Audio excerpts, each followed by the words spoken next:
Good morning, everybody. Lots of pro wrestlers started their careers in other sports. I mean, Randy Savage, for example, was a minor league baseball player for the St. Louis Cardinals before turning himself into the Macho Man. Steve McMichael, key member of the '85 Chicago Bears, Super Bowl champion, then went on to become a member of the Four Horsemen with Ric Flair and those guys, which brings us to William Scott Goldberg. Now, you wrestling fans probably know him as Mr. Who's Next. Now, he began his pro career in the NFL with the Atlanta Falcons, but did you know he was also a member of these Carolina Panthers? Sort of, and he holds a dubious honor for them.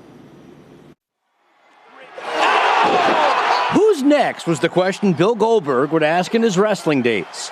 But in regard to his football career, the better question to ask him would be, who's first? Oh, yeah, that's what I hang my hat on. Yeah, that's how people know me in Carolina. He's being sarcastic, of course, but there is a bit of truth in what he's saying. After all, Goldberg, of all people, was the surprising answer to a unique piece of Carolina Panthers history. I think I was with them for like 3 weeks. Oh, here we go. That's because, in fact, Bill Goldberg, the WWE Hall of Famer, was the first player the Panthers ever cut. I didn't keep in touch. It was out of sight, out of mind thing.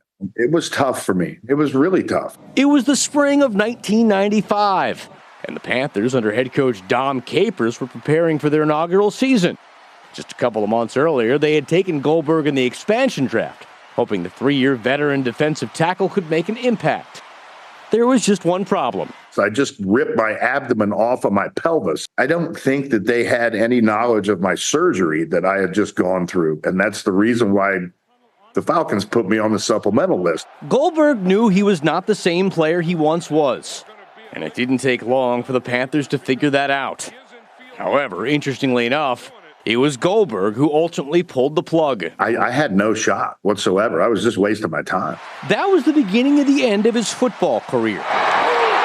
Within 3 years, Goldberg was a main event star in wrestling shows, including some in Charlotte, which he admits wasn't easy. It brought back some memories that weren't too fond, but I had turned it on its head, and I won that battle. 1, 2, 3! Granted, there's a part of him that still longs to play the game that was his first love. However, as far as consolation prizes go, this former Panther didn't do all that bad. I must tell you about an autograph signing that I had in Dallas, and Capers was, I don't know, like 8 or 9 people down from me, and I signed an autograph for him, and I sent it down, and I watched him look at it and look over to me, and there's this like the funniest, bewildering look I've ever seen in my life, and then the light went off, and it was hilarious. Yeah, I'd say he didn't do too bad for himself. That's for sure. That's it for sports. I'm Chris Clark. Have yourself a good day, everybody.